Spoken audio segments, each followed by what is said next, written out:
Autodesk pour ingénieur civil. J'ai un diplôme d'ingénieur civil spécialisé en structure et ouvrage d'art, 5 ans d'expérience dans le domaine du génie civil. Je suis cofondateur d'une compagnie, un bureau d'études et une entreprise de construction et un laboratoire de recherche dénommé l'ACG Engineering, qui est un bureau d'études et un partenaire certifié Autodesk basé en République démocratique du Congo. Je suis un instructeur des solutions BIM et pour l'ingénierie, la construction et l'architecture. Et je suis membre de la plateforme BIM Africa. Ça fait plus d'une année que je fais partie de cette plateforme et je suis vraiment ravi de faire la connaissance de la plupart d'entre vous. Et je suis aussi un instructeur en ligne, donc j'ai une chaîne YouTube auquel je partage mes connaissances sur les solutions BIM dans les domaines d'architecture, de l'ingénierie et de la construction. Merci beaucoup. J'ai déjà travaillé sur certains projets ici dans mon pays, en République démocratique du Congo, mais aussi en dehors du pays et du continent liés aux solutions BIM en utilisant des logiciels comme Civil 3D, InfraWorks, Revit et autres. Donc, des outils BIM des structures et infrastructures. Merci beaucoup. D'accord, merci bien, Monsieur Barra, pardon.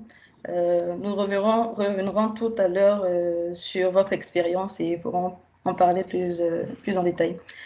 Alors, nous allons passer à Monsieur Yangane pour cette série de présentations. D'accord, ok. Alors, bonjour et merci à tous et à toutes d'être présents. Alors, moi, c'est Fabrice Yangane, je suis de nationalité burkinabé et je suis de formation ingénieur en génie civil. Alors, en plus de cela, je suis le fondateur de la société FasoBIM. Alors, FasoBIM, en fait, c'est une société qui a son siège à Toulouse et qui dispose d'une filiale au Burkina Faso. Alors, FasoBIM a été créée en 2017 et elle intervient dans le domaine de l'architecture, de l'ingénierie et est surtout spécialisée dans les nouvelles technologies de l'industrie du BTP, notamment le BIM. Alors, il faut le dire, le BTP est un secteur qui est difficilement perméable aux innovations. Du coup, FasoBIM a pour ambition de révolutionner ce secteur et cette révolution est en marche justement par l'intermédiaire de plusieurs intervenants comme ce qu'on a aujourd'hui. Alors, FasoBIM en fait est lauréat par exemple de plusieurs appels à projets, notamment l'Afrique Business Award où nous avons été lauréats. Et nous sommes aussi à l'initiative de plusieurs projets innovants, notamment le carnet de santé du bâtiment, par exemple en 3D. Un projet qu'on dénomme en fait le BIM Diaspora, ou encore un programme qu'on a initié dénommé BIM Africa Tour, qui date maintenant de 3 ans, où en fait l'objectif c'est d'organiser en fait des formations un petit peu partout en Afrique. Aujourd'hui, nous sommes à plus de 3 sessions de formation au Burkina Faso. Nous avons aussi organisé des sessions de formation au Bénin, notamment au Togo aussi. Et aujourd'hui, l'objectif est vraiment d'élargir cette formation afin que ça atteigne le maximum de pays de la sous-région le plus possible. Alors, afin d'atteindre ces objectifs, en fait, nous sommes aussi à l'origine, par exemple, d'un projet qui va bientôt voir le jour, notamment un salon international sur les innovations de l'industrie du BTP. D'accord. Voilà. Excusez-moi de vous interrompre. Oui. Merci déjà. Je pense qu'il y a l'essentiel. Et tout à l'heure, nous reviendrons justement sur les initiatives de FasoBIM pour développer le BIM en Afrique. Ça marche, pas de souci. Alors, nous évoluons dans cette série avec Monsieur Kermiche et nous terminerons par le docteur Dean. Bonjour tout le monde. Je suis Monsieur Kermiche Abdelatif Fouzi d'Algérie. Je suis ingénieur en travaux publics de l'École nationale d'Alger, en même temps magistère en dynamique des sols de l'École polytechnique d'Alger aussi. Et je suis actuellement inscrit en doctorat avec la thématique enjeux et stratégies de l'implémentation du BIM dans les pays en voie de développement. J'ai pris le cas de l'Algérie. Je suis fondateur du groupe Infotech, qui regroupe plusieurs filiales. Une filiale qui est une école de formation sur les solutions BIM, on l'a appelée BIM Academy, avec des partenariats avec des partenaires étrangers. En même temps, on est un bureau d'études d'engineering dans les solutions BIM, un BIM Center, et on a tissé un partenariat avec l'Université Zigurat de Barcelone sur les formations de BIM Management.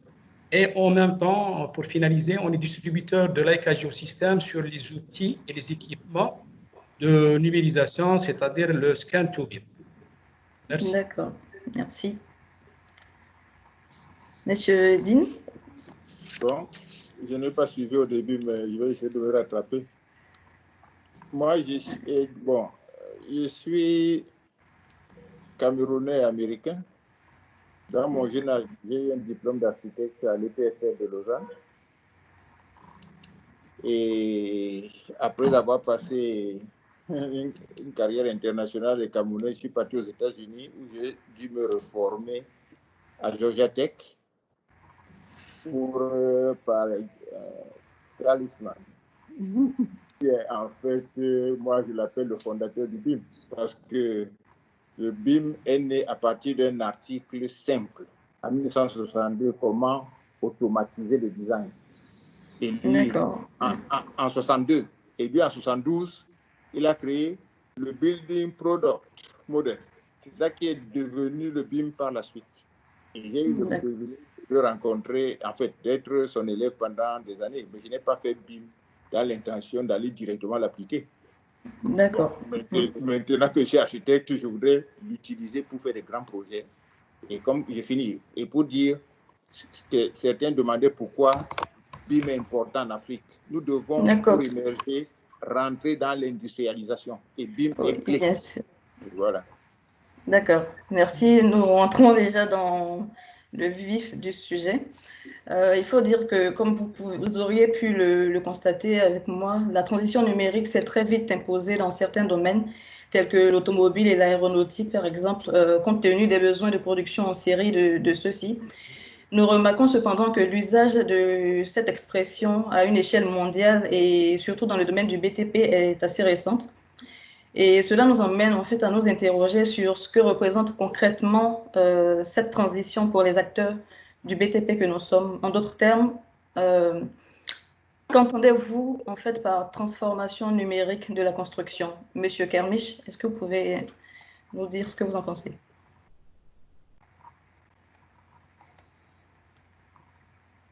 On n'entend pas. Monsieur Kermiche, votre micro est désactivé. Attendez. Ok. Je m'excuse, Voilà. je m'excuse. Ça Voilà. va, on vous entend maintenant. J'ai dit que maintenant, la transformation digitale, elle touche presque tous les domaines. Tous les domaines, soit en BTPH, notre secteur, soit les domaines de l'éducation, les domaines de la construction, l'industrie, tout. La communication. C'est vrai, c'est-à-dire pour nous, la transformation digitale, ce n'est pas l'acquisition des équipements ou des outils, mais c'est un changement de paradigme, c'est un changement de méthode de travail, c'est toute une culture qu'on doit inculquer pour faire la transformation. C'est un changement, un réel changement de toutes les méthodes avec lesquelles on travaille. Ce n'est pas l'acquisition de matériel informatique ou l'acquisition de logiciels ou l'acquisition d'Internet, mais c'est un réel changement de méthode et de paradigme. Je vous remercie. D'accord, merci. Monsieur Barra, est-ce que vous avez quelque chose à ajouter à cette vision de la transformation numérique de la construction? Monsieur Barra?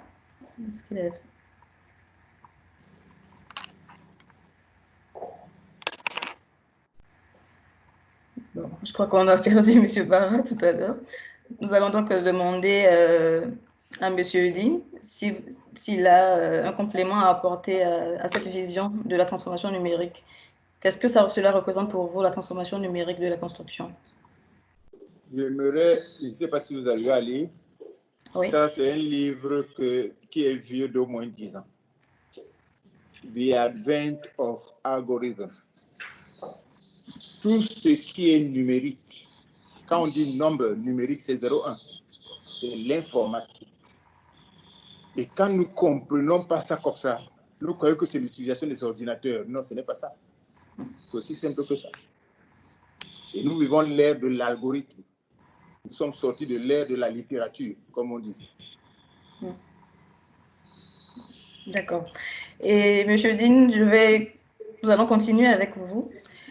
Quels sont, selon vous, les objectifs prioritaires de cette transformation?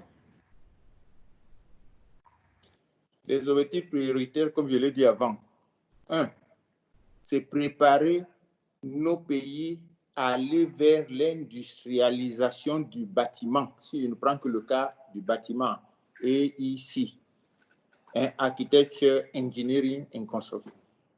C'est l'objectif numéro 1. Parce qu'on ne forme pas les ingénieurs et les architectes en Afrique pour qu'ils vérifient les R+, les 4 niveaux, les maisons particulières des gens. On doit les former pour produire pour la masse. Nous sommes la population qui croît le plus. Donc, il faut penser comment construire des logements en masse, à l'ordre de 500 000 par an. Et actuellement, l'Iran est capable de construire au Venezuela un programme de 2,5 millions de logements en 5 ans. Et ils utilisent ces outils. Sinon, ceux qui utilisent AutoCAD ou autres moyens, qui m'expliquent comment ils vont satisfaire des pays où la jeunesse de moins de 40 ans représente 60% de la population. Au Cameroun, les enfants de 30 ans, 40 ans vivent avec leurs parents parce qu'ils ne peuvent pas se marier et être indépendants, même quand ils ont des diplômes. D'accord. Nous en avons parlé tout à l'heure, sans forcément le présenter. L'une des solutions de transition numérique, justement, le plus prônée aujourd'hui dans le domaine de la construction, c'est le BIM. Et nous invitons M. Yangane à nous dire concrètement ce que représente le BIM. Alors, ok, merci. Alors déjà, il faut savoir que le BIM, en fait, c'est, comme nous le savons tous, bon, déjà, il faut faire comprendre certaines choses. C'est que le BIM, déjà, ce n'est pas un logiciel. Ça, c'est un point très important. Il y a beaucoup aujourd'hui qui pensent que le BIM, c'est un logiciel, mais ce n'est pas le cas. Alors, déjà, moi, je dirais le BIM, c'est une façon de travailler. Disons, c'est une méthode de travail qui sera basée sur la collaboration autour d'une maquette numérique. Du coup, BIM, dont l'acronyme anglais, c'est bien sûr Building Information Modeling. Néanmoins, le M, on peut l'assimiler à trois définitions, notamment modeling, modèle ou management. Alors, modeling pour modélisation, modèle pour la maquette numérique et management pour le management du bâtiment ou du projet de façon générale.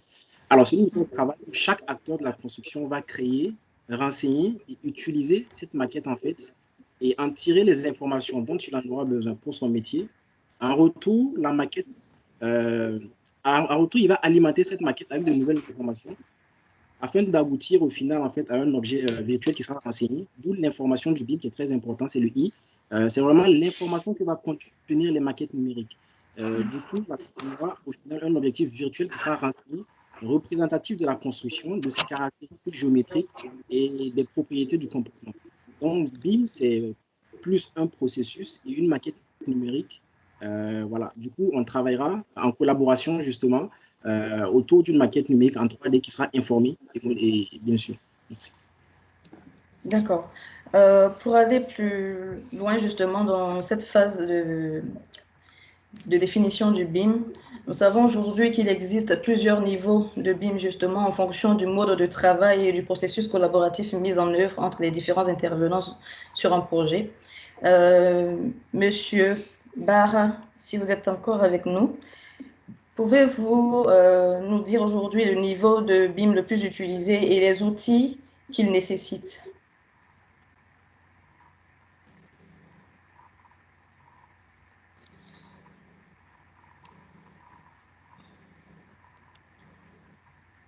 Alors, je pense que M. Barra, il est là. Activez votre micro, s'il vous plaît. Allô, bonjour. Oui, nous vous entendons maintenant. Ah, vous m'entendez? Ok. Je disais, il y a ce que nous appelons dans le domaine de digital construction, donc la construction digitale, et les niveaux de maturité. Donc, le BIM a 3 niveaux de maturité, donc 4, je peux dire, le niveau 0, le niveau 1, le niveau 2 et le niveau 3. Donc, le niveau 0, donc, le niveau 0 du BIM, c'est juste ce que nous appelons des dessins. Donc, c'est juste des lignes, donc, des cercles, des triangles, des lignes. qui représente, qui illustre graphiquement une maison ou un plan d'une maison. Par exemple, ceux qui utilisent AutoCAD, vous voyez que quand on veut travailler dans AutoCAD, il y a toujours l'espace dessin là pour créer la porte et la fenêtre, tout ça, il faut utiliser des lignes. Donc, ce sont des géométries primitives, donc, basées sur les modèles objets. Donc, c'est juste une illustration graphique, mais le problème qui est là, parce qu'il n'y a aucun échange d'informations. Alors que le BIM est basé sur l'échange d'informations, la gestion et la collaboration entre les équipes. Et maintenant, au niveau du BIM du niveau 0, là, on travaille avec du DD et il n'y a aucune possibilité d'échanger d'informations. Et ça, c'est un grand problème dans le domaine de la construction. Lorsque vous voulez faire la modification d'un projet au cas où il y a une erreur, ça va prendre beaucoup plus de temps qui est prévu. Et vous allez voir qu'au cas d'un projet qu'il faut livrer à temps réel, vous perdez beaucoup plus de temps. Et le BIM du niveau D, la maturité des BIM du niveau 1, c'est là où maintenant il y a l'intégration du DD et du 3D. Donc là maintenant, sur le modèle objet D2, on ajoute le volume 3D. Donc vous pouvez maintenant réaliser des volumes 3D. Et là, vous pouvez échanger juste des informations moyennant soit des supports électroniques ou soit imprimables et tout ça. Mais jusque-là, il n'y a pas vraiment un grand niveau de collaboration. Et l'Afrique, souvent la plupart des pays d'Afrique francophone sont toujours dans cet intervalle-là, le BIM du niveau 0 et du niveau 1. Maintenant, l'objectif de cette session, c'est cette transformation numérique que nous voulons parler, c'est appeler aux entreprises, aux professionnels d'émigrer ce que nous appelons le BIM niveau D. Donc, c'est là où il y a la collaboration. Donc, c'est là où il y a une collaboration entre les équipes. Donc, ce que nous appelons en anglais Architect Information Model. Donc, il y a la collaboration entre les architectes, les ingénieurs structures et les contractants, et les project managers. Donc, il y a cette collaboration-là. Donc, les BIM du niveau D permettent une collaboration, mais via des standards. Parce que les BIM n'est pas seulement une technologie. Les BIM est au-delà d'une technologie. Les BIM, c'est aussi des processus, des protocoles et des standards, des normes mises en œuvre pour permettre la coordination, la gestion et aussi l'échange des informations et les données relatives à un modèle 3D design. Donc, les BIM c'est un processus basé sur un modèle 3D et qui permet au moins tous les acteurs de collaborer sur un modèle, tous les acteurs clés pour un projet d'échanger d'informations. Et ce qui a été beaucoup plus remarqué dans le domaine du génie civil et dans le domaine de la construction, du fait qu'il n'y a pas vraiment la collaboration entre différentes équipes, cela a un impact sur les coûts et sur le coût de l'ouvrage. Donc, le budget est grand du fait que les informations, donc quand moi je suis un ingénieur à structure et un architecte me donne une information, du fait qu'il n'y a pas de plateforme de collaboration, il n'y a pas assez de standards, de protocoles pour échanger des données, pour échanger des informations directement, il y a un problème d'audition. Donc, je dois exécuter, par exemple, des instructions qui sont contraires à ce qui est prescrit par l'architecte. Et cela a toujours eu un impact sur le coût de l'ouvrage. Le fait qu'on a déjà construit et détruit, vous voyez combien de fois ça va peser sur les budgets. Alors, les BIM viennent apporter une solution. Oui. Nous comprenons effectivement dans vos explications que le BIM de niveau 2 auquel on aspire aujourd'hui dans les pays francophones se fait justement avec des outils collaboratifs, c'est-à-dire des logiciels qui permettent d'échanger des maquettes avec des formats qui sont compatibles avec plusieurs logiciels différents, et également des plateformes collaboratives sur lesquelles tous les intervenants pourront justement déposer les informations de leur maquette propre pour les mettre à la disposition justement de toutes les personnes qui interviennent. Et nous avons remarqué également que le marché du BIM aujourd'hui, il faut le dire, est quand même fortement dominé par l'utilisation de logiciels Autodesk, surtout en phase de conception, je dirais. Est-ce que les autres logiciels offrent les mêmes avantages que les logiciels proposés par Autodesk? Et je prends l'exemple de Archicad en architecture. Est-ce que ce logiciel offre les mêmes facilités que Revit, par exemple? Monsieur Dean, est-ce que vous pouvez nous... Je n'arrive pas... OK. Ah, OK. Mais Cédine peut répondre. Oui, je peux répondre. Mais moi, en fait, j'étais en train de flasher mon écran pour vous montrer que... Pardon. 2 secondes. Pour montrer que le BIM, l'évolution du BIM a quelque chose à voir avec l'évolution de l'Internet. 2 secondes. Je voulais vous faire cette remarque-là parce que si on ne réfléchit pas ça avec comme background, on a la peine à comprendre le BIM. Quand l'Internet est né, il y a 30 ans, nous, on croyait que c'était juste pour poster les images et les textes. Personne ne pensait à l'e-commerce. Et le BIM maintenant, en suivant la même évolution, c'est ce qu'on voit ici, hein, utilise les mêmes outils de programmation pour qu'on stocke les données du bâtiment dans une database, une base de données, à partir de laquelle n'importe qui peut utiliser en temps réel l'information sur la vie du bâtiment et la construction. C'est ça qui est le plus important. Maintenant, quand on revient sur, comment on appelle ça, de Archicad à Allplan, parce que les Africains francophones adorent ce que d'autres ont créé pour qu'ils aient le choix de choisir. Je dis que c'est une mauvaise démarche. C'est Autodesk qui a financé BIM. Autodesk a une université en Amérique pour faire de la recherche sur BIM. C'est quand ils créent quelque chose que les autres copient.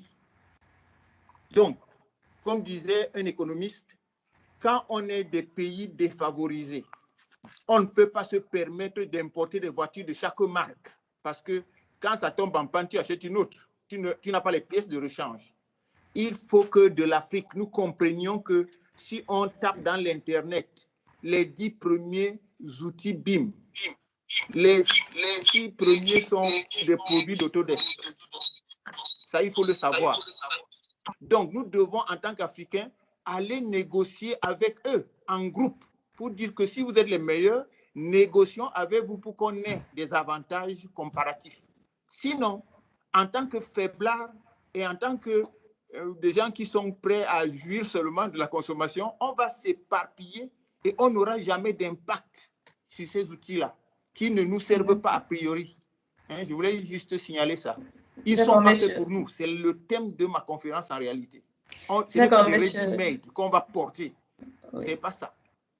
Monsieur Kermiche, est-ce que vous aviez quelque chose à ajouter à cela? Oui, j'ai quelque chose à ajouter sur ce point.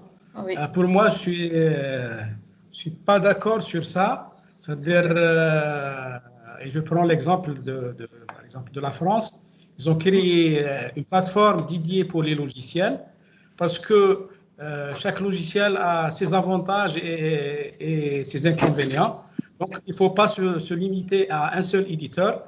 Il faut être clair sur ça. Il faut donner l'embarras de choix pour les professionnels et pour les utilisateurs pour déployer tous les avantages de tous les logiciels parce qu'il y a des logiciels qui sont très forts en architecture, il y a des logiciels qui sont très forts en génie civil, il y a des logiciels qui sont très forts en industrie. Donc, il ne faut pas limiter le choix des opérateurs sur un seul logiciel. La France a mis une plateforme qui contient presque 110 éditeurs. Donc, c'est laisser le choix et en même temps laisser les jeunes africains de se développer avec ces outils. Il ne faut pas limiter le champ de l'utilisation. Et au contraire, pour moi, je propose de créer une plateforme africaine pour faire les comparaisons, pour faire les choix, pour faire même tisser des relations avec les centres de recherche, avec les universités et développer les solutions avec les chercheurs, avec les utilisateurs, avec les étudiants, avec les enseignants universitaires. C'est laisser le champ de la diversité il ne faut pas limiter et éviter le monopole du marché. Et le monopole, c'est pas dans l'intérêt, c'est pas dans notre intérêt de monopoliser le champ du développement et le champ de l'utilisation. Je vous remercie. Merci. Et Vous l'aurez compris, justement, il je existe pourrais intervenir un peu. oui, tout à l'heure, monsieur Dr. Dean, tout à l'heure. Nous C'est avons Christian. compris effectivement qu'il existe... Moi, je ne suis pas d'accord. Ah, d'accord. Nous avons compris effectivement qu'il existe plusieurs logiciels, plusieurs outils d'éditeurs différents justement pour le BIM. Présentement sur le marché, nous l'avons dit tout à l'heure, c'est Autodesk qui est prioritaire, on va dire, qui est le plus influent. Et cela n'empêche qu'il existe d'autres logiciels. Et monsieur Kermisch disait tout à l'heure effectivement qu'il fallait faire des retours d'expérience par rapport à ceux qui avaient déjà utilisé des logiciels différents pour justement voir dans le cadre d'une entreprise le logiciel ou les outils qui sont les plus appropriés. Monsieur Barra, vous avez une intervention justement sur ce point. Oui, je voulais juste intervenir par rapport à ce que M. Kermisch a dit. En fait, il a totalement raison. En fait, il n'y a pas seulement que Autodesk comme éditeur de solutions BIM. Il y en a beaucoup. Et il y a comme a dit M. Dean, il y a Allplan et il y a Trimble qui a des meilleures solutions aussi BIM comme Tekla Structures et des solutions cloud de collaboration comme Tekla BIM Site. Et il y a aussi Bentley et il y a aussi CSI, il y a Procon, il y a Sophistic, il y a plusieurs éditeurs. Maintenant, nous parlons de la réalité africaine. C'est par rapport à l'accessibilité. L'accessibilité de ces solutions-là par rapport à Autodesk donne la possibilité d'accéder à ces solutions plus facilement que par rapport à d'autres éditeurs. Vous voyez, avec Autodesk, d'abord, vous avez cette possibilité d'avoir une licence étudiante. Vous voyez, avec cette licence étudiante, vous pouvez travailler avec une solution Autodesk sans pour même pas acheter un logiciel. Déjà, le fait d'acquérir une licence étudiante pour 3 ans, ça donne au moins la possibilité aux Africains aussi de développer leur potentiel dans le domaine des solutions BIM. Si vous voyez très bien à ma petite expérience, vous verrez que dans l'Afrique francophone, beaucoup d'Autodesk prend le dessus de la main du fait que ces logiciels sont facilement d'abord accessibles et on peut les trouver facilement, et on peut facilement les acquérir. Par rapport à d'autres éditeurs, et vous voyez que c'est très difficile d'acquérir ces solutions. Mais aussi, l'interface des solutions Autodesk.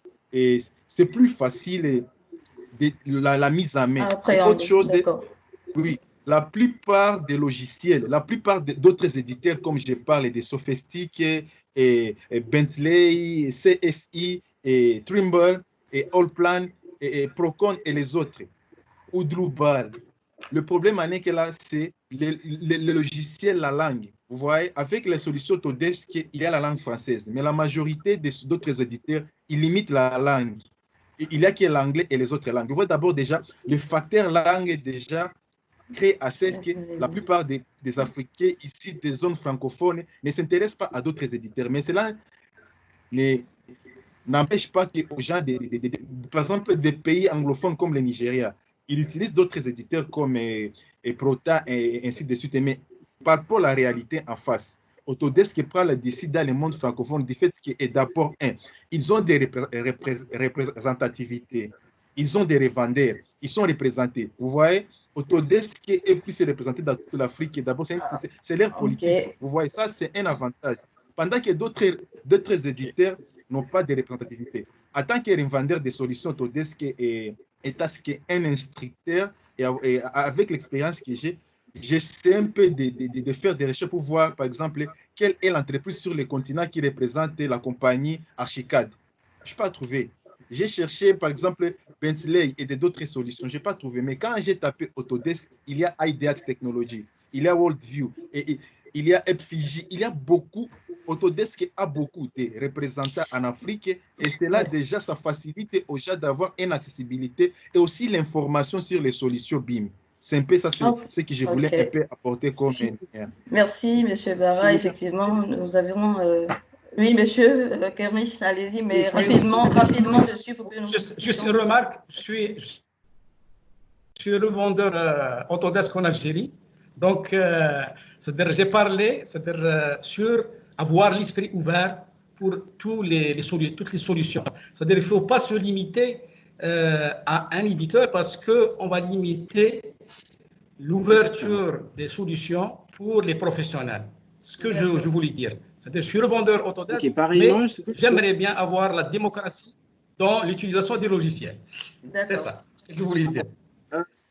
Compléter rapidement, par rapport à tout ce qui a été dit, effectivement, je rejoins monsieur qui est Abdelatif. Alors, effectivement, je pense qu'il ne faut pas limiter en fait l'utilisation d'un ou d'un autre logiciel. Pourquoi cela? Parce qu'aujourd'hui, il y a certains professionnels en fait qui sont habitués, par exemple, à leur et ils vont clairement vous dire que ce ne sera pas possible. Du coup, ça sera encore une limite pour le BIM en fait. Pourtant, il ne faudrait pas oublier que le BIM rime avec interopérabilité. C'est-à-dire, quel que soit le logiciel dans lequel je travaille, je dois être en mesure de collaborer avec les autres. Du coup, pour moi, il est important de mettre en avant, voilà, il ne faut pas privilégier forcément un logiciel en particulier. Laisser le choix à chaque personne, à chaque professionnel, et chaque professionnel, en fait, en fonction de ses capacités, aussi de ses, comment dirais-je, de ses connaissances dans le logiciel, en fait, voilà, de faire son choix. Et moi, c'est ce que je voulais ajouter. Merci. D'accord. Je pense que nous avons tous pu nous faire plus ou moins une idée ou un avis sur ces questions. Avec le succès actuel que connaît le BIM, justement, et son expansion rapide, Monsieur Kermiche, selon vous, quel est l'avenir des ingénieurs et architectes ou autres acteurs même du domaine du génie civil qui travaillent encore sur le BIM de niveau 0 ou 1? Oui. Pour les ingénieurs et les architectes qui travaillent déjà avec les méthodes traditionnelles, c'est-à-dire, en principe, c'est une adaptation au changement. C'est-à-dire, ce n'est pas une perte sauf pour les gens qui veulent rester dans leur zone de confort, qui ne veulent pas faire leur transformation, automatiquement, ils vont perdre un sens de leur existence. Donc, c'est très important de comprendre que la transformation digitale, elle ne va pas écarter les spécialités, elle va pas. C'est une adaptation, c'est un réarrangement, on peut dire, des rôles. Maintenant, les gens qui ne veulent pas se transformer, automatiquement, ils vont disparaître. Mais les gens, un architecte ou un ingénieur qui va faire sa transformation, qui va se former, qui va faire un changement dans ses connaissances, automatiquement, il va trouver sa place dans ce changement. Maintenant, il y a des multinationales, exemple Kodak, Nokia, c'est des géants qui n'ont pas fait leur transformation digitale, ils ont disparu de la scène mondiale. Alors, par contre, il y a des jeunes, des plateformes des jeunes, exemple Facebook, Amazon, Airbnb, avant 20 ans, ils n'existaient pas. Mais c'est la transformation digitale qui les a placés sur la scène. Maintenant, c'est les géants du monde. Donc, ce n'est pas une perte de poste ou quelque chose comme ça, mais c'est une adaptation de la spécialité ou du poste. D'accord. Docteur Dean, vous avez quelque chose à ajouter? Moi, je suis convaincu que les conservateurs ont déjà gagné. Donc, continuez le débat. Je ne suis pas... Je ne sais pas. Quelqu'un qui utilise Archicad, qui lui dit qui est le propriétaire d'Archicad, il ne peut pas te dire. Nous sommes le continent qui a le minimum de cadres. À supposer que dans mon atelier, il y ait 4 architectes qui travaillent sur 4 plateformes différentes. Comment on va coopérer? C'est des questions simples. L'interface AFC, je ne sais pas si vous en avez entendu parler. C'est là qu'on teste les capacités à changer de plateforme. Donc, on ne peut pas se permettre de suivre n'importe qui parce qu'on a le choix. Quand on est dernier dans une catégorie, on s'aligne sur le plus fort au lieu de se comparer aux voisins. Et c'est ça le drame de l'Afrique. Nous voulons nous comparer à plus faible que nous tout le temps, alors que moi, je dis bien, on a la capacité de faire la compétition et pour ça, il faut faire des sacrifices. Et on n'est pas prêt à le faire. Bon, je pense que nous avons effectivement compris votre position, comme celle des autres intervenants tout à l'heure sur ce point. Nous voulons également vous demander justement, vu tous les logiciels, je vais dire tous les moyens nécessités pour la mise en œuvre du BIM, c'est-à-dire le logiciel, ressources humaines qualifiées, structures d'accompagnement, etc. Pensez-vous aujourd'hui que l'écosystème africain soit assez mature pour adopter le BIM? Quand on sait par exemple que la majorité des entreprises n'ont pas de licence pour leur logiciel de base. Monsieur Kermiche? Non? Monsieur Kermiche? Oui, oui. Je n'ai pas entendu. Voulez-vous répéter la question? Je m'excuse. Pas de problème. Nous disions que vu tous les moyens nécessités pour la mise en place du BIM, logiciel, ressources humaines qualifiées, structures d'accompagnement, etc., pensez-vous réellement que l'écosystème africain aujourd'hui soit assez mature pour l'adopter? Monsieur Barra, vous vous préparez parce que vous pourriez intervenir sur cette question rapidement. Oui, on peut dire, et nous, on a un retour d'expérience sur ça, on peut dire que l'écosystème n'est pas mature, mais on doit créer notre écosystème. C'est-à-dire, cette conférence, déjà, elle entre dans la création de cet écosystème et créer la maturité de l'Afrique. Il y a des atouts qu'on a en Afrique. On a un pourcentage énorme en ressources, en jeunesse. C'est-à-dire avec laquelle on peut créer cet écosystème. C'est vrai, c'est-à-dire on n'a pas la maturité, mais on doit créer cette maturité, on doit créer cet écosystème avec déjà les initiatives qui se créent maintenant et peut-être dans les prochaines années, et on aura notre maturité et peut-être cet environnement qui change très rapidement, surtout l'année en cours et les prochaines années. Donc, c'est une opportunité pour nous, pour l'Afrique, de créer cet écosystème et de, on peut dire, accélérer cette maturité. Maintenant, on doit penser à accélérer, à réduire le timing dans la création de cette maturité. C'est en principe la stratégie qu'on doit placer pour réduire le temps pour cette maturité et pour créer un écosystème favorable pour la transformation digitale dans la construction. D'accord. Quand on regarde justement des résultats d'études en 2017 qui estimaient le marché mondial du BIM à un peu plus de 1700 millions de dollars américains et qui font justement une estimation également pour la période fin 2025 à 5470 millions de dollars. On se demande si l'implémentation du BIM va être un choix ou finalement une obligation internationale. Monsieur Bahara.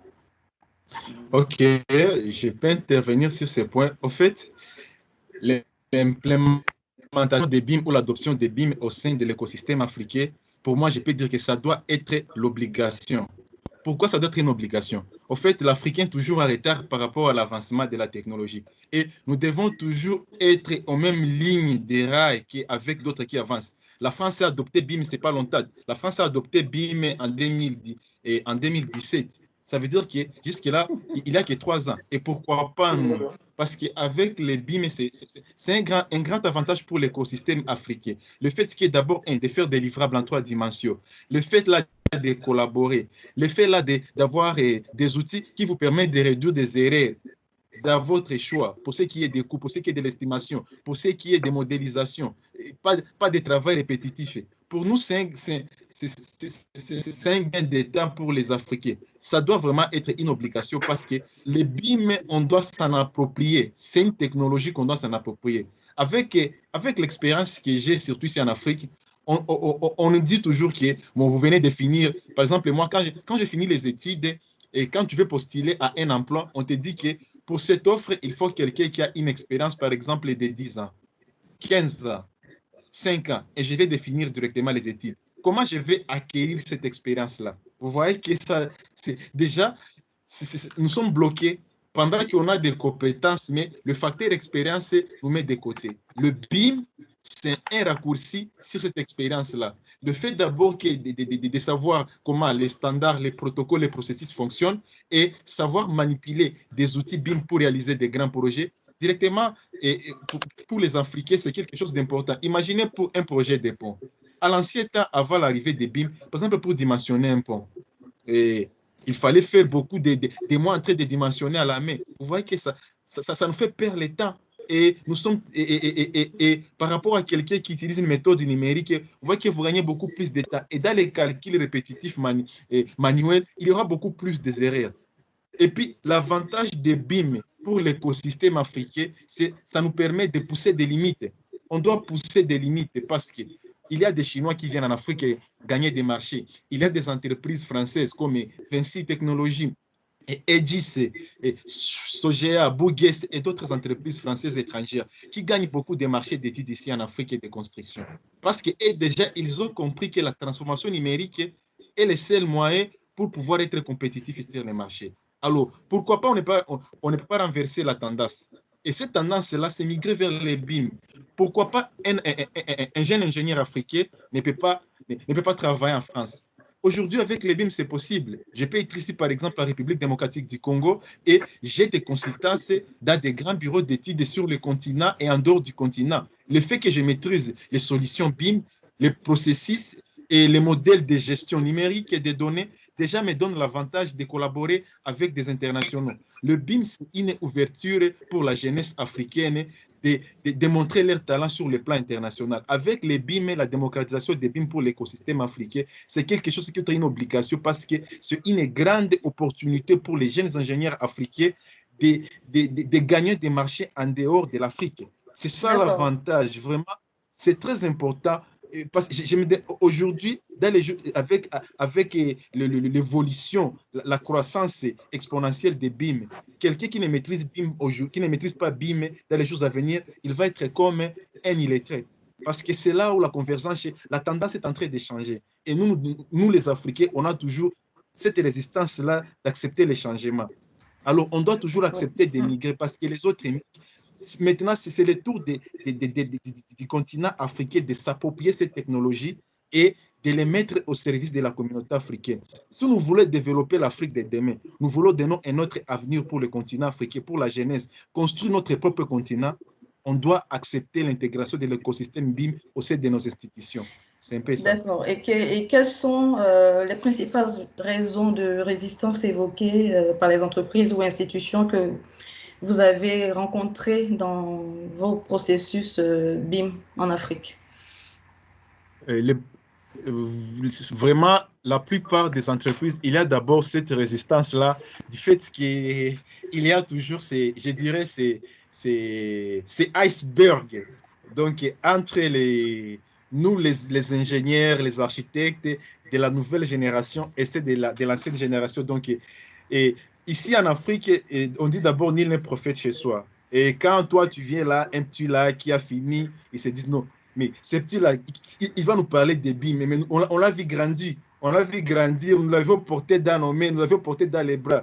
C'est un petit, qu'est-ce qu'il va nous dire de lui? Déjà, le fait que je suis d'abord africain, noir, et je vais parler des choses qui est attendues comme mythe, directement, ça crée une collision. Il faut quelqu'un qui soit du Maghreb ou quelqu'un qui soit de la France, quand il lui parle des BIM, il va beaucoup plus lui faire confiance qu'un Africain, qui est ton propre frère. Et c'est ça le plus grand problème pour nous, les Africains. Nous ne nous soutenons pas, on ne fait pas confiance aux initiatives que nous faisons. Alors ça, c'est le premier défi. D'abord, le fait là, d'abord que on n'est pas sûr que toi, tu peux apporter quelque chose de nouveau pour apporter un développement dans votre environnement. Autre chose de résistance, c'est l'Africain veut être plus conservateur. Lui, il est toujours là, il se dit qu'avec toute la formation que j'ai prise à la fac, et je fais 20 ans de carrière dans les domaines, par exemple, d'architecture. Moi, je me sens très bien, par exemple, à travailler avec les BIM du niveau 0, avec AutoCAD, tu vois. Mais il oublie une chose, qu'il y a d'autres solutions comme Revit. C'est qu'il peut faire 5 à 7 jours dans AutoCAD, il peut faire ça dans 30 minutes avec Revit. Et c'est là, directement, ça bloque cette résistance-là d'être plus conservateur et cette résistance-là de ne pas accepter les changements. Ça bloque beaucoup d'entreprises. Et autre chose, c'est lié aux monnaies. Donc, le coût, l'acquisition de ces solutions-là, BIM. D'accord, on va y revenir tout à l'heure pour le coût justement d'acquisition des solutions BIM. Docteur Dean, est-ce que vous avez quelque chose à ajouter par rapport à ces raisons de résistance à la transition au BIM? J'aimerais d'abord vous dire que moi, je me considère plus africain que ceux qui prétendent être africains. J'ai 71 ans. Donc, normalement, je devais m'en tenir au crayon, au rapido, on les appelait dans le temps. J'ai eu le temps de faire cette transition. Je suis professeur, associé professeur aux États-Unis. J'ai un PhD de computation du design. Donc, je ne parle pas en l'air. Il faut qu'on se mette une chose. Ceux qui pensent qu'ils vont trouver du travail, la première chose qu'ils doivent faire, c'est d'ouvrir les sites des grands employeurs, les plus grandes firmes d'ingénierie en Afrique du Sud. WSP, ça a 32 000 personnes. Éthiopie, aux États-Unis, ça a des milliers de personnes. Quand on tape sur Google, ils vont te dire qu'on ne veut recevoir que les demandes de gens qui utilisent BIM, base, Revit. Donc, il faut comprendre, sur 10 gros employeurs en architecture dans le monde, 9 utiliseront dans leur job offer Revit. Donc, je ne parle pas en l'air. Actuellement, ceux qui parlent de Archicad, par exemple, ils ne savent pas que Vectorworks en Allemagne a acheté Archicad. Ils ne le savent pas. Donc, quelqu'un qui a déjà vendu sa voiture, il veut te la vendre. Tu fais comment? Tu refuses. C'est pour ça que je dis, au lieu de nous disperser, allons vite pour orienter les jeunes Africains qui veulent trouver du travail dans le futur ou créer les choses les plus importantes pour eux. Ils fassent de l'effort pour apprendre BIM, Revit, parce que c'est là qu'il y a le capital. D'accord. Monsieur Kermiche, vous qui avez une certaine expérience du BIM en Algérie, par exemple, à travers votre école MBIM, pouvez-vous nous dire rapidement quelques raisons de résistance des personnes que vous avez pu rencontrer dans cette démarche? Oui. On a eu deux expériences. Une expérience avec un bureau d'études étatique du ministère de l'Habitat algérien. C'est-à-dire parce qu'il y a l'esprit employé chez un établissement privé et un établissement public. Les résistances qu'on a rencontrées, généralement, le fait de changer de méthode, c'est déjà pas facile pour les gens qui travaillent avec des anciennes méthodes, avec des outils traditionnels, avec des outils qui ne sont pas, on peut dire, numériques. Et surtout, l'âge. C'est-à-dire, généralement, on a remarqué que les jeunes se sont rapidement adaptés au changement. Les jeunes ingénieurs, les jeunes architectes. Par contre, l'âge à partir de la quarantaine, c'est difficile de leur inculquer et de les convaincre dans la transition. Donc, parmi les contraintes, ça, c'est la peur de faire le changement. Ça, c'est très important. Et cette résistance, il faut bien la prendre en considération dans un projet d'implémentation. On a fait aussi avec la société chinoise CSCEC qui est implémentée en Algérie. C'est-à-dire on a fait l'implémentation uniquement sur la formation et l'accompagnement sur les outils. Par contre, avec le bureau d'études BEREC, le bureau d'études étatique, on a fait la formation et l'accompagnement sur presque, c'est pas uniquement pour les outils logiciels, mais aussi pour le système de management, pour le travail collaboratif, c'est-à-dire, on peut dire, c'est pas le full BIM, mais c'est un pourcentage qu'on peut dire avancé du full BIM. Ces expériences, on peut les partager pour les collègues qui veulent, c'est-à-dire, bien sûr, avoir le retour de ce feedback. On peut échanger. D'accord. Tout à l'heure, oui. On fera ce partage d'expérience. Justement, dans les échanges précédents avec M. Nyangane, il nous avait également parlé des difficultés financières de certaines entreprises qu'il avait eu à rencontrer, je crois, au Burkina Faso, dans le cadre de ces projets BIM. Est-ce que vous pouvez aujourd'hui estimer de façon très sommaire à combien revient un investissement pour une transition vers le BIM, soit pour un cabinet d'architecte ou pour un bureau d'études techniques?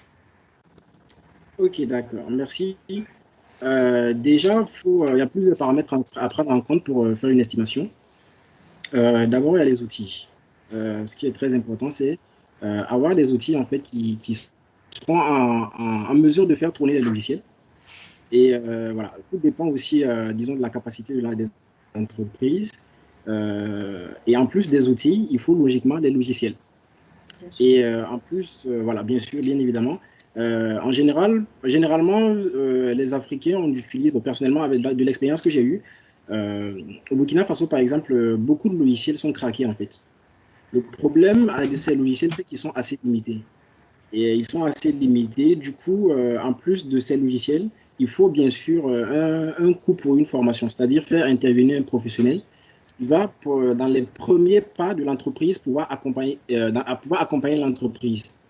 Du coup, pour ces trois coûts-là, en fait, voilà, c'est les trois principaux coûts en fait, à prendre vraiment en compte. Donc, je dirais en fait le coût disons, du matériel, c'est-à-dire les ordinateurs pour l'entreprise en fonction du nombre. Voilà. Et ça varie en fonction des marques. Voilà, ça varie en fonction des marques. Et aussi le coût des logiciels. Malheureusement, en Afrique, je prends par exemple le cas de la solution de Autodesk, par exemple, qui maintenant en fait, a fait en sorte que les licences en fait, sont annuelles. Aujourd'hui, il est difficile d'avoir par exemple une licence définitive parce que les licences évoluent chaque année et les versions évoluent chaque année.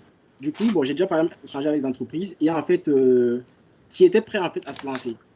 Rien qu'à avoir l'idée en fait de devoir payer le logiciel chaque année, ça refroidit plus d'un. Voilà. Du coup, il y a cette problématique. Et aussi, pour ce qui est maintenant du coût de la formation, voilà, ça dépend vraiment du professionnel qui viendra intervenir en interne.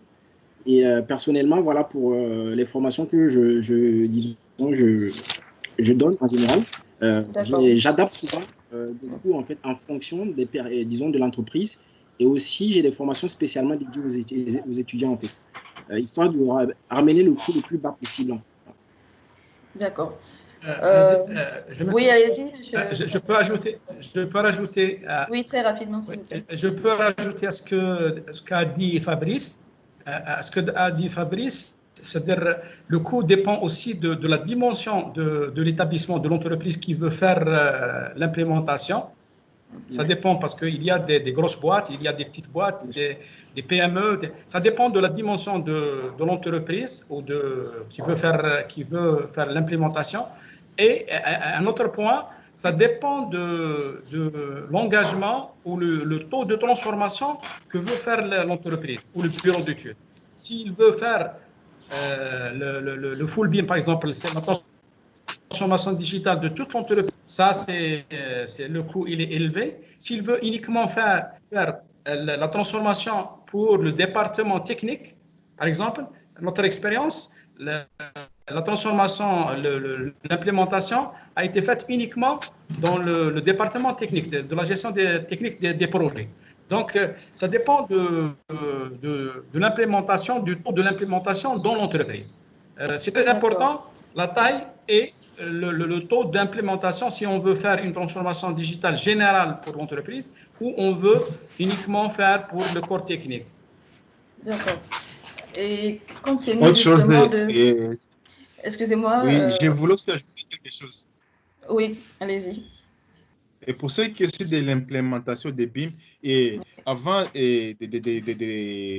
qu'une entreprise puisse migrer vers les BIM, il y a ce que nous appelons aussi il faut aussi détecter les défis internes et les défis externes. Donc il faut voir d'abord que l'entreprise, quelle est sa capacité financière. Et maintenant, à propos de sa capacité financière, maintenant, vous, par exemple, vous qui êtes les spécialistes à BIM, vous pouvez maintenant savoir combien de gens je peux former. Parce qu'il y a ce qu'on appelle les BIM champions. Donc, après la formation, il doit toujours y avoir quelqu'un qui maîtrise un peu plus que les autres, ou soit vous êtes là pour faire les suivis. Parce que les problèmes que nous avions rencontrés souvent quand on est en train d'aider aux entreprises, quand ils veulent faire des transitions digitales, et que certaines entreprises ou certains instructeurs, BIM comme moi, quand ils font des formations, ils s'arrêtent seulement à ça. Après la formation, ils partent. Ils oublient que les personnes qui migrent déjà vers la transition digitale ont beaucoup de difficultés. Il doit y avoir une période de suivi pour vraiment se rendre compte que réellement ils ont vraiment implémenté le BIM au sein de l'entreprise et déjà ils comprennent l'enjeu et comment ils peuvent les aider au cas où il y a des problèmes. Parce que ça aussi, c'est parmi les facteurs qui causent à ce qu'ici en Afrique, beaucoup de PME, petites moyennes entreprises, hésitent vraiment de migrer vers les BIM parce que c'est le coût sur l'investissement. Oui, effectivement. Oui. Nous Quand avons ils mettent compris de justement l'argent, que le coût est vraiment très spécifique justement dans cette transition vers le BIM parce que tout dépend de l'objectif de l'entreprise, du niveau de BIM que cette entreprise veut atteindre et justement des choix de logiciels aussi d'implémentation et de suivi technique justement dans cette migration. Mais pour ce qui est des difficultés pour certaines entreprises d'accéder aux solutions BIM à cause de la limite financière, on va dire, quelles sont les solutions que vous pouvez préconiser pour faciliter, par exemple, aux PME, cette transition numérique et également de pouvoir s'autofinancer? OK. Pour répondre à cette question, d'abord, moi, je suis un consultant Autodesk, mais aussi un revendeur des solutions Autodesk sur le continent africain. Au fait, par rapport à la politique, par exemple, comme l'éditeur Autodesk, il a compris une chose. Pour faciliter aux Africains d'acquérir des solutions BIM, il a essayé un peu de réduire le prix le plus bas adapté aux réalités africaines. Donc, un logiciel qui coûte 5 ou 10 fois en Europe, en Afrique, on essaie de réduire le coût même à 65% pour acquérir ces solutions-là BIM. Aujourd'hui, ça facilite maintenant tout le monde parce que la plupart des gens peut-être se disent que c'est cher, mais ils ont ces manques-là d'informations. Ceux qui veulent en savoir plus peuvent me contacter et je peux leur beaucoup plus expliquer parce que nous les faisons, nous sommes en train de faire des éducations sur les solutions BIM et beaucoup déjà, d'abord, le fait que d'abord, ils n'ont pas l'information et ils pensent que c'est cher. Pour votre information, par exemple, l'éditeur Autodesk pour les continents africains a réduit les prix de ces solutions pour permettre à tout le monde d'y accéder. Le même logiciel qui coûte très cher en Europe ou en Amérique, vous pouvez avoir les mêmes logiciels ici en Afrique, mais à un prix adapté aux réalités africaines. Ça vraiment, c'est quelque chose que je peux quand même louer, une façon de permettre aux PME d'accéder aux solutions Autodesk, au moins par rapport à leur capacité financière. D'accord. Nous en sommes tous désormais conscients, je l'espère en tout cas, que le BIM est véritablement une transformation importante pour nos objectifs de professionnalisation aussi du secteur du BTP en Afrique et en Afrique francophone précisément. Je pense que nous sommes aussi d'accord sur le fait que l'adoption du BIM en Afrique francophone gagnerait à ne pas être juste une méthode de travail copiée sur les autres continents, mais une transformation pertinente en accord avec nos priorités de développement économique. Et pour cela, quels sont selon vous les aspects spécifiques à prendre en compte pour réussir cette transition, Monsieur Dean? Dans nos échanges derniers, vous aviez parlé, enfin, vous aviez émis l'idée de créer une bibliothèque d'objets pour les Africains. Est-ce que vous pourriez nous en dire un peu plus? Est-ce qu'il est présent, Dr Dean?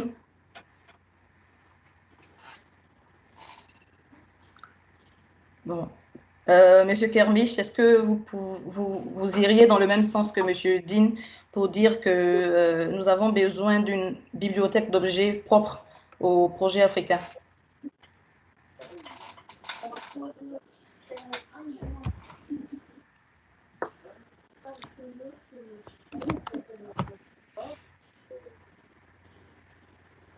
Allô? Peut-être je peux essayer de répondre. Oui, allez-y, pas de problème. Si vous êtes disponible, allez-y. Oui, au fait, C'est très important parce que vous voyez, l'Afrique a sa culture, l'Afrique et le génie civil, mais aussi adapté à la réalité africaine. Nous avons notre façon de construire, nous avons notre façon de concevoir nos matériels qu'on utilise dans nos différents travaux. Et l'avantage avec les BIM, parce que c'est une base de données intelligentes. Donc, vous avez la possibilité de créer tout ce que vous voulez, parce qu'avec le logiciel comme Revit, il y a ce que nous appelons des familles paramétriques. Donc, à l'exception des bibliothèques que vous avez retrouvées dans Revit, Revit vous donne la possibilité de créer vos propres objets, vos propres bibliothèques, et vous pouvez les stocker en ligne ou les partager avec les autres, et vous pouvez les utiliser à des projets, qui vont suivre. Donc, c'est important que, par exemple, qu'il puisse y avoir, par exemple, BIM Africa Library, là où un peu tous les utilisateurs passionnés des solutions BIM essaient un peu de créer des bibliothèques dans différents domaines auxquels ils peuvent rendre ça accessible à tout le monde. Ça peut être vraiment une grande initiative et cela va permettre au moins que les Africains, lorsqu'ils travaillent sur leurs projets adaptés à leur réalité, d'avoir au moins des objets qu'ils peuvent utiliser directement. Il y a encore une fois d'en créer. C'est intéressant. Mais Dean va beaucoup plus compléter parce qu'au moins, lui, il en a vraiment une grande expérience sur ça. Mais moi, je pense que c'est une très bonne idée, c'est une très bonne initiative. Du fait qu'avec le logiciel comme Revit, vous avez déjà la possibilité de créer vos propres bibliothèques par rapport aux besoins, par rapport à l'exigence ou à la prescription et technique d'un cas d'appel d'offres par rapport à un projet spécifique. Et comme vous le remarquez, vous allez voir que dans la plupart des bibliothèques que nous retrouvons, il y a toujours des bibliothèques françaises, anglophones, ainsi de suite. Rares, par exemple, des pays comme l'Afrique du Sud, là vous pouvez trouver une bibliothèque Revit de l'Afrique du Sud. Pourquoi pas on ne peut pas avoir un patrimoine commun là où on peut avoir une bibliothèque des objets adaptés aux constructions africaines. Donc, l'architecture tropicale, par exemple, maintenant avoir des objets dans les domaines électriques, dans les domaines MAP. Pourquoi, par exemple, ne pas avoir des composantes comme des bambous aujourd'hui qui jouent un rôle important dans la construction? En Afrique, il y a plein de bambous. Pourquoi ne pas concevoir aussi des objets, des bibliothèques en bambou que nous pouvons aussi utiliser dans nos projets Revit? Et c'est possible, parce que Revit, au moins, nous donne cette possibilité-là. Et ça, même l'avantage avec les BIM.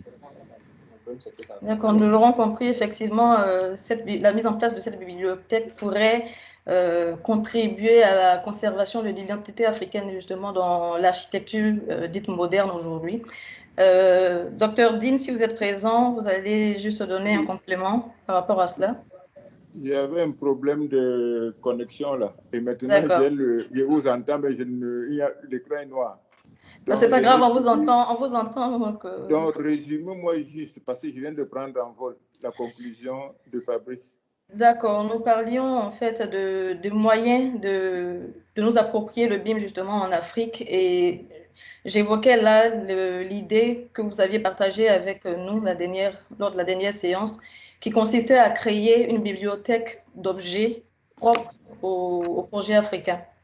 Oui, et pour créer ça en un premier temps, nous allons nous aligner non pas sur les Européens, mais sur les sud-est asiatiques. Tous les pays, Vietnam, Malaisie, Singapour, Cambodge, ils sont sur le BIM où ils domestiquent leurs matériaux disponibles localement. Et nous, notre BIM n'est pas lié à notre industrie locale parce qu'on n'en a pas. En Afrique, on appelle les NACO, ça veut dire les fenêtres qui ont des petits volets en verre. Là. Je prends un exemple. On appelle les NACO. Ça n'existe pas dans la bibliothèque Revit. C'est nous qui devons créer nos librairies dans Revit. Ce que je demande donc, c'est que quand les différents Africains dispersés travaillent sur une même plateforme, qu'ils fassent une bibliothèque centralisée dans le cloud. Donc, pour créer un cocotier, on n'a pas besoin d'aller en Europe copier un flamboyant. On désigne ça. C'est ça qui fait la beauté de l'architecture africaine. Si on n'utilise que les matériaux étrangers, on ne peut pas exprimer notre architecture. C'est ça le vrai problème. Et partant, toute l'industrie du bâtiment va, mais rien ne va dans le pays parce que toutes les ressources sont à importation. C'est ça le problème de fond. D'accord. Nous l'avions mentionné précédemment avec M. Fabrice Nyangane qui parlait d'initiatives de formation apporter aux étudiants au Burkina Faso précisément. Est-ce que vous pouvez nous dire comment inculquer l'importance de ces formations-là dans le processus BIM? Bon, je vais prendre l'exemple que j'ai vécu en Amérique. Ah, pardon, quelqu'un d'autre qui parle. Oui, M. Fabrice Yangané, okay, allez-y. Ok, merci pour la question. Alors déjà, voilà, disons un aspect qui est très très important vraiment pour le déploiement du BIM. Pour moi, c'est vraiment la question de formation. Aujourd'hui, beaucoup d'Africains, beaucoup de spécialistes, même beaucoup d'acteurs du BTP ne savent pas vraiment ce que c'est que le BIM. Donc du coup, je pense qu'il faut vraiment passer par des sessions de formation. Ok, non seulement passer par des sessions de formation et organiser par exemple des sessions, des ateliers, des conférences, et pour d'abord faire comprendre aux gens ce que c'est que vraiment le BIM. Et en plus de cela, c'est d'aller plus loin pour organiser des formations dans le cas, par exemple, pour les étudiants, c'est pouvoir les accompagner durant leur cursus afin de les, disons, d'inculquer le BIM en fait dans leur cursus avant même la fin de leur formation. Donc l'objectif, c'est quoi? C'est de pouvoir les amener à maîtriser, par exemple, certains logiciels qu'on juge très importants pour le déploiement du BIM. Donc l'objectif, vraiment, c'est accompagner justement la future génération et la génération qui est en train de monter parce qu'aujourd'hui, il sera peut-être difficile de ramener certains aînés en fait à réapprendre certaines choses. Voilà. Du coup, pour moi, en fait, l'aspect principal qu'on doit essayer d'attaquer aujourd'hui, c'est vraiment les futurs acteurs, en fait, c'est-à-dire les étudiants, pouvoir inculquer ça dans les programmes de formation, que ce soit en architecture, en ingénierie ou tous les domaines du BTP, pouvoir les accompagner dans la formation afin de les permettre de vraiment appréhender ce que c'est que le BIM et pouvoir les accompagner au fur et à mesure dans cette adoption, en fait. D'accord. Selon vous, Monsieur Kermiche, qu'est-ce qu'il manque concrètement à la formation des acteurs du domaine de l'AEC pour que le BIM prenne tout son sens en fait dans leur métier? Quels sont selon vous les modules complémentaires qu'on pourrait ajouter? Oui, on a sur ça deux retours d'expérience. Le premier avec les écoles et les universités, le deuxième avec les professionnels. On a tissé une convention avec l'École nationale des travaux publics pour inculquer le BIM. C'est-à-dire, c'était une convention dédiée l'école, les ingénieurs et les enseignants avec les entreprises. C'est-à-dire, on a fait deux rassemblements de conférences, une en 2016 et une en 2019. C'était pour montrer les enjeux de la formation dans le secteur de la construction et l'importance de cette formation. En même temps, essayer de créer des projets de recherche dans ce sens et impliquer les doctorants, impliquer les étudiants dans ce type de projet.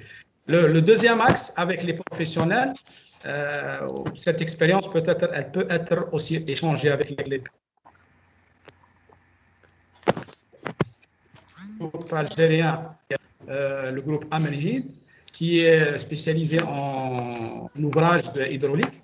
La formation de 18 BIM managers avec l'Institut Zuguerat de Barcelone, une des institutions spécialisées dans la formation en BIM management. C'est une formation de BIM manager, master professionnel en BIM management, où dans cette formation, le candidat il aura tout le contenu pour gérer un méga projet, pour gérer des projets en BIM, en full BIM même. C'est-à-dire même il y a la partie pratique, c'est des stages dans des projets réalisés en BIM, et en même temps, il y a des rencontres et des BIM communautés pour échanger tout ce qui est dans l'éducation et la formation.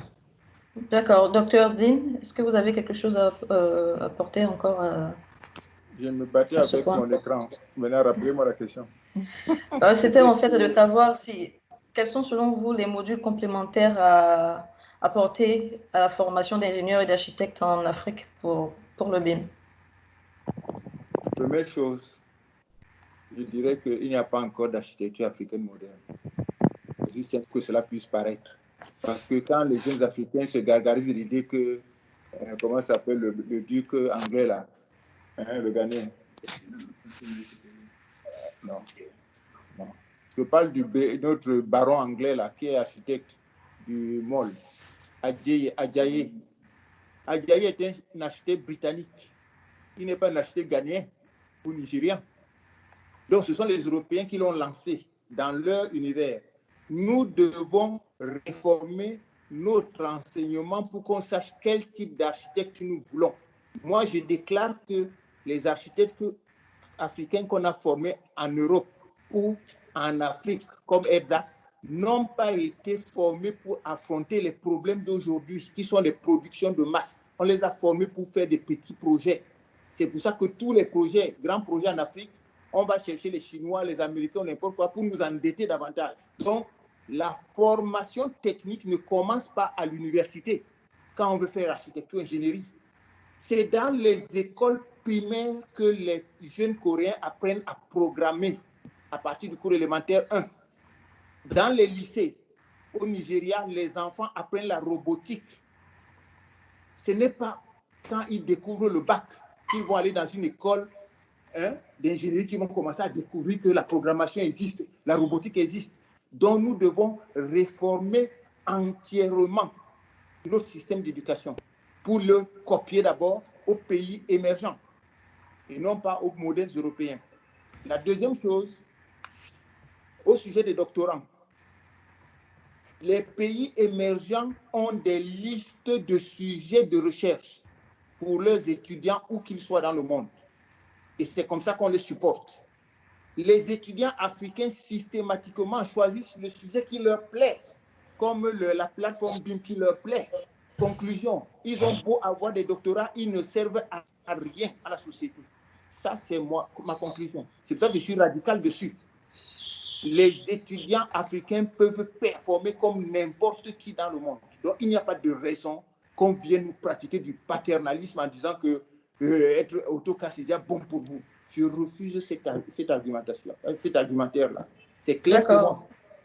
Monsieur Barra, quel conseil donnerez-vous justement à ces jeunes encore en formation pour réussir à s'insérer dans ce monde professionnel qui se réinvente aussi rapidement et être véritablement utile à leur continent dans le processus? Bon, le conseil que je peux leur donner, c'est l'Afrique a des grands défis et c'est à nous de les relever. On doit beaucoup travailler, n'attendons pas que la technologie vienne à nous, mais c'est à nous d'aller vers la technologie. Bien qu'il n'y a pas toutes ces possibilités-là de faire des apprentissages, mais quand même, il y a des jeunes, par exemple, comme nous essayons au moins de faire des contenus scientifiques sur les solutions BIM sur YouTube, du fait que ces jeunes-là qui n'ont pas accès à des formations, quand même, ils peuvent apprendre au moins l'essentiel, au moins avoir une idée de ce que peut faire les BIM dans les domaines génie civil de l'architecture. Donc, je peux recommander aux jeunes ingénieurs, aux étudiants de continuer d'apprendre. Autre chose que j'ai oublié, c'est pourquoi tous les pays francophones on ne peut pas instaurer les systèmes anglophones parce que la plupart du contenu scientifique et des contenus BIM, c'est toujours en anglais. Et l'anglais bloque beaucoup de choses. Le fait là de ne pas d'abord connaître l'anglais vous permet d'abord d'être limité. La langue limite la région francophone de l'Afrique d'émigrer vers la transformation numérique. Parce que la plupart des éditeurs utilisent la langue anglaise. Alors le fait d'abord que vous allez, comme M. Kermiche a dit, il n'y a pas que seulement Autodesk. Il y a des entreprises comme Trimble qui ont de très bonnes solutions comme Tekla pour les domaines de construction métallique. Nous avons Sophistic pour les ponts et autres. Mais les logiciels sont en anglais. Le fait d'abord, la langue bloque beaucoup de choses. Donc, il faut d'abord que les jeunes comprennent une chose, qu'il faut qu'ils apprennent d'abord l'anglais. Ils doivent comprendre l'anglais parce que l'anglais est inévitable dans le domaine de génie civil. Les jeunes veulent être compétitifs et sur le marché de l'emploi.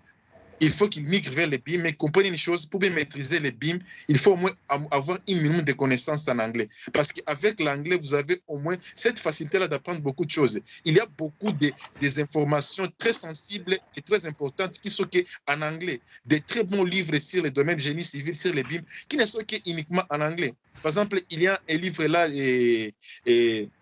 livre là qui est tellement célèbre, A Practical Guide to Adopting BIM in Construction Project. C'est un très beau livre, mais quelqu'un qui n'est pas encore une expérience à lire ce livre-là, ça vous permet de comprendre au moins c'est quoi les BIM, les processus, comment on peut adopter les BIM dans le domaine des constructions.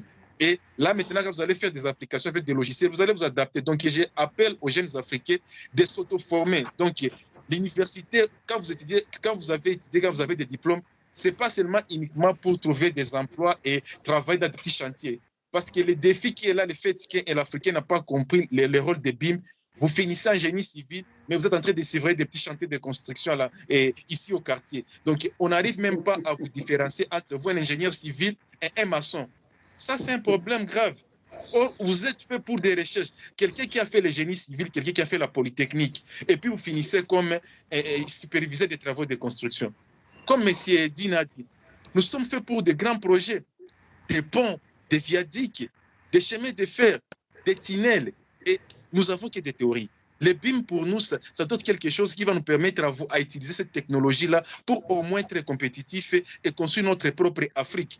On ne peut pas construire notre propre Afrique en se basant uniquement sur une seule langue. Normalement, tous les pays francophones doivent être bilingues. Ça, d'abord, c'est un facteur important si nous voulons vraiment implémenter les BIM. C'est très important. Donc, lisez beaucoup plus. Donc, le problème encore avec la jeunesse africaine est que quand ils finissent les études, ils croisent les bras, ils se disent « Ok, je suis déjà un ingénieur civil ». Ils oublient une chose que c'est après avoir fini les études que les grands défis commencent. L'apprentissage ne finit jamais pour un ingénieur. Un ingénieur civil apprend chaque jour parce qu'il y a de nouvelles opportunités, il y a de nouvelles matières, il y a de nouvelles découvertes et l'ingénieur doit être à jour. On ne peut pas construire l'Afrique si on est archaïque. On doit être à la pointe de la technologie. Et pour être à la pointe de la technologie, beaucoup de recherches sont uniquement en anglais. C'est après 10 ans ou 15 ans que vous pouvez trouver des versions françaises. Et nous, Africains de la région francophone, on doit comprendre une chose. Avec les BIM, c'est avoir des minimums de notions d'anglais. Quand on a vraiment la langue anglaise, on a au moins une notion, on peut faire beaucoup de choses. Et le BIM n'est pas de la magie. Tout le monde peut apprendre parce que nous, on n'a pas fait de la magie pour comprendre ça et l'utiliser. C'est juste comprendre que quand on est africain, on est architecte, on a fait le génie civil, l'apprentissage ne finit jamais. Il faut apprendre chaque jour. Et ceux qui ont parlé de l'Archicad, c'est bien. Mais avec l'expérience que j'ai, quand j'utilisais Archicad, et au niveau de la fac, et en fait, je ne le trouvais pas vraiment intéressant pour moi parce que je ne faisais que les DD d'Archicad et puis je travaille avec SketchUp ou autre chose. Archicad, c'est vrai qu'on parle de BIM avec Archicad, comme M. Dine a dit. Archicad, on l'a déjà vendu à un autre éditeur. Et le BIM d'Archicad est archaïque. Le BIM avec Archicad, c'est très ancien. Mais avec des solutions comme Revit, le BIM a évolué et tous les éditeurs aujourd'hui que je vous parle développent des solutions BIM appropriées, adaptées avec Revit. Et je peux appeler à tous les architectes, tous les ingénieurs de maîtriser des logiciels comme Revit et bien d'autres. Et avec les BIM, c'est comme ça que la jeunesse africaine, on ne peut pas construire l'Afrique si on est archaïque, on doit apprendre chaque jour. C'est ça un ingénieur. Donc, si vous voulez être bon dans le domaine BIM, efficace, étudiant ou ingénieur ou architecte, on doit accepter encore une fois de poser nos faits sur les chaises et continuer d'apprendre. C'est très important vraiment l'apprentissage. Effectivement, c'est important, nous l'avons compris, effectivement, besoin de formation, ne pas s'arrêter forcément aux formations de base que nous avons reçues et s'ouvrir également à la langue anglaise qui nous offre plus ou moins de facilité d'accès à certaines bases documentaires, on dira. Monsieur Kermiche, oui, je peux. Est-ce que nous allons progresser rapidement vers... nous sommes toujours dans le même cadre, hein, dans le sujet du BIM. Nous voulons vous demander justement, est-ce qu'il y a aujourd'hui un taux d'implémentation du BIM sur notre continent? Parce que nous voulons passer à une phase de partage d'expérience pour montrer que le BIM, c'est quelque chose de concret et qui peut se faire également en Afrique et qui a déjà commencé, même je le dirais. Est-ce qu'il y a aujourd'hui un taux d'implémentation du BIM dans notre continent? Est-ce que vous pouvez brièvement donner quelques exemples concrets de réussite et de mise en œuvre du BIM sur des projets en Afrique? Oui, sur ce point, avant de répondre à la question, juste très rapidement, s'il vous plaît. Très rapidement, j'ajoute sur le point de la formation. On a géré des thèses de master sur le BIM, c'est-à-dire c'est une introduction à la recherche. Ça aide les étudiants, depuis 3 ans, ça aide les étudiants d'introduire le monde du BIM. C'est très important d'initier des thématiques sur le BIM dans le cadre des masters universitaires, académiques. Ça, c'est le point de la formation. Maintenant, pour le taux d'implémentation du BIM en Afrique, je parle beaucoup plus en Algérie. C'est-à-dire, on a un taux, on peut dire, qui ne dépasse pas les 5%. On peut dire ça. C'est-à-dire, avec les 2 ou 3 projets qu'on est en train d'initier, c'est-à-dire, ça ne représente même pas les 3% sur les bureaux d'études et les organismes qui existent en Algérie. Mais oui, avec les événements... C'est un début, oui. C'est un début, oui, c'est un début. Mais quand même, c'est-à-dire déjà depuis 3 ans qu'il y a des conférences, il y a des séminaires, il y a des workshops sur le BIM. Déjà, la culture, ça commence à s'inculquer. Déjà, c'est très important. Maintenant, c'est-à-dire pour les dimensions sur lesquelles on doit travailler, c'est-à-dire il y a les organismes publics, il y a les universités, il faut tisser des relations avec les universités pour introduire et implémenter le BIM parce que c'est les incubateurs des futurs, on peut dire, ingénieurs et architectes. Donc, pour vraiment réussir la transformation digitale, il faut travailler sur l'axe des organismes publics, il faut travailler sur l'axe des professionnels, des PME, des bureaux d'études, et en même temps des universités, des centres de recherche, et en même temps avoir des relations avec les labos de recherche, initier des projets dans ce sens. Ce qu'on a fait en Algérie, on peut dire qu'on est dans le début de cette aventure qui est l'aventure BIM. Donc, pour l'Afrique, mais on peut, ce que j'ai dit auparavant, c'est-à-dire en Afrique, on a des potentialités par rapport à d'autres continents qu'on peut exploiter si on va travailler dans ce sens et savoir comment exploiter ces ressources, surtout la ressource humaine. Pour nous, on est mieux placé sur la partie, c'est-à-dire, on peut dire en quantité, c'est-à-dire le pourcentage de jeunesse en Afrique, il est par rapport aux autres continents, mais il y a l'inconvénient de la compétence et la formation. Donc, cette ressource, on doit l'exploiter, notre concentration doit se faire sur cette ressource pour faire sortir sa génie et en même temps ses potentialités. D'accord. Monsieur Bara, est-ce que vous pensez ou vous constatez des initiatives prises au niveau des institutions publiques, justement, dans ce processus d'accompagnement vers la transition au BIM? Ou dans votre expérience, oui, je dirais. Oui, par rapport aux expériences, il y a des initiatives, par exemple, comme BIM Africa, ça fait plus d'une année que j'ai fait partie de cette plateforme qui essaie un peu de faire les plaidoyers pour l'adoption et l'implémentation des BIM au sein de l'écosystème africain. Mais c'est insuffisant. Il faut des conférences et on doit faire les tours du continent africain. On doit faire des événements. On doit organiser des conférences dans beaucoup de villes africaines et appeler tous les acteurs clés dans les domaines de la construction, les étudiants et les acteurs politiques, leur montrer l'importance d'adopter cette technologie, ces processus-là dans le secteur de la construction, si vraiment nous voulons donner un autre avenir du continent africain. Parce que les étudiants, quand ils me côtoient souvent du fait que j'ai fait aussi des assistances, j'encadre, je co-dirige certains travaux de mémoire sur les continents africains, le Maghreb et aussi l'Afrique subsaharienne, tu vois que les étudiants ont des difficultés pour finir leurs travaux de mémoire. Et quand, par exemple, ils maîtrisent des solutions BIM, ça peut leur permettre aussi de faire un très bon projet de mémoire et aussi, après avoir fini les études, ils sont prêts pour l'emploi. Parce qu'aujourd'hui, avec les BIM, vous pouvez faire les raccourcis d'une expérience qu'on peut vous demander. Par exemple, on demande 5 ans d'expérience et avec les BIM, au moins, ce que vous maîtrisez déjà, c'est déjà une grande expérience.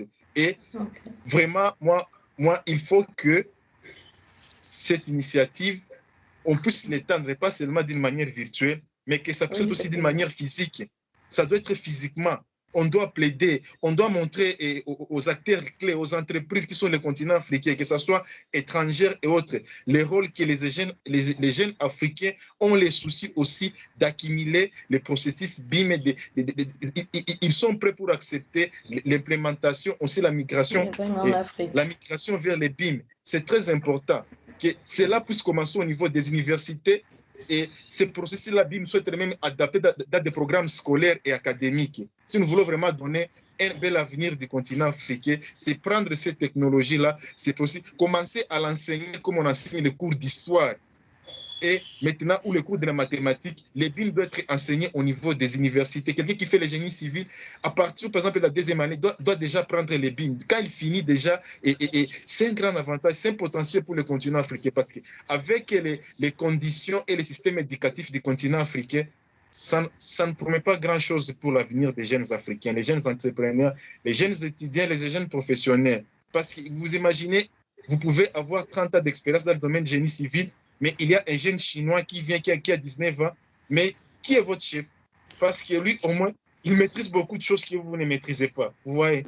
Et on doit vraiment barrer ces blocs-là. On doit vraiment frôler cette barrière-là. On doit montrer le BIM aux Africains que c'est important, que l'Afrique peut aussi apprendre, montrer à l'Europe, à l'Amérique, et aussi l'Afrique peut aussi contribuer quelque chose dans le domaine de la science. Pourquoi pas? Parce que nous avons donc en effet besoin de formation, vous l'avez dit, besoin de formation, besoin d'initier des événements à l'instar de BIM Africa pour implémenter le BIM pour favoriser justement une prise de conscience, on dira, et enclencher le processus dans nos pays respectifs.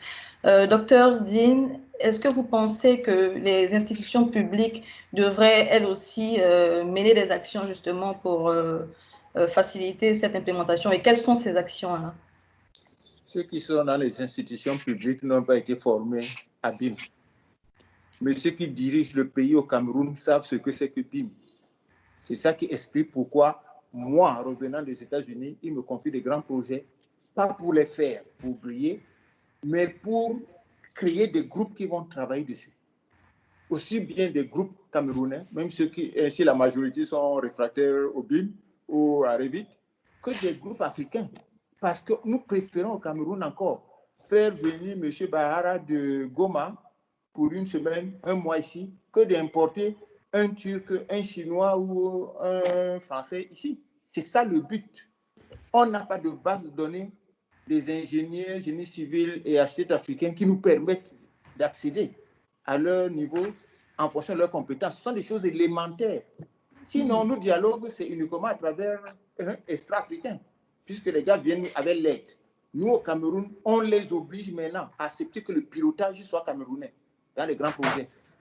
Au moins, à terme, en les mélangeant aux Camerounais et en monitorant les Camerounais, ils pourront reproduire ces projets. C'est pour ça que la stratégie de BIM est importante.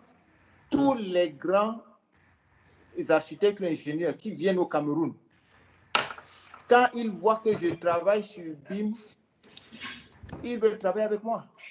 Quand ils vont chez les autres architectes, ils sont dans des bureaux Capitole 1, avec des gros fauteuils, il n'y a pas d'ordinateur, ils comprennent eux-mêmes que les gars ne comprennent rien à cette affaire.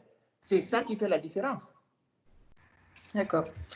Nous allons rapidement passer au dernier point de ces échanges. Nous donnerons justement l'occasion à tous nos panélistes de dire leur mot de fin rapidement en 1 minute. Monsieur Kermiche, nous allons commencer par vous. Est-ce que vous pouvez dire pour conclure justement ce panel? Oui, on remercie BIM Africa pour cette chance on s'est réunis, on a échangé, c'est très important. Un point très important que j'ajoute à M. Bahara, c'est qu'il faut tisser, c'est notre expérience en Algérie, il faut tisser des relations et des partenariats avec l'expertise internationale. Nous, en Algérie, on a tissé une relation avec l'Institut Zigurat, une référence européenne ou mondiale pour la formation en BIM management. On a tissé une relation avec un BIM Center et une BIM Academy en Europe, avec la multinationale CCC. On a tissé un partenariat avec Autodesk, on a tissé un partenariat avec Leica Geosystem. Donc, parce que le marché africain, ils ont besoin de nous et en même temps, on a besoin d'eux. Donc, il faut tisser des relations et des partenariats avec ces organismes et je le conseille pour BIM Africa d'avoir ces entités comme partenaires officiels. Donc, ils vont nous aider pour faire notre transformation digitale. On ne peut pas la faire nous-mêmes. C'est-à-dire qu'il faut avoir l'aide de ces, on peut dire, grands organismes qui ont l'intérêt d'être partenaires avec BIM Africa. Nous, c'est-à-dire on a réussi avec Leica Geosystem sur tout ce qui est scan to BIM, et maintenant, ils ont la tendance de la transformation dans leur équipement et dans leurs solutions, et ils évoluent très rapidement. Donc, on doit avoir ce retour d'expérience avec aussi les organismes de formation et les organismes d'expertise et d'ingénierie. Je vous remercie. Merci à vous, M. Bahara. Très rapidement, qu'est-ce que vous pouvez nous dire pour terminer ce moment?